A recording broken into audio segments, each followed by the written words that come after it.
There are three things that are important in the way we cook our food. One, of course, is the flavor of the dish. The other is the aroma it releases while you're cooking, so it whets everyone's appetite.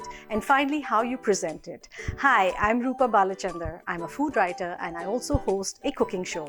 We are in the Habanero kitchen today and I'm going to share with you my take on the traditional or classic Rajma chawal, but with a huge continental twist to it. So let's look at the ingredients that we require.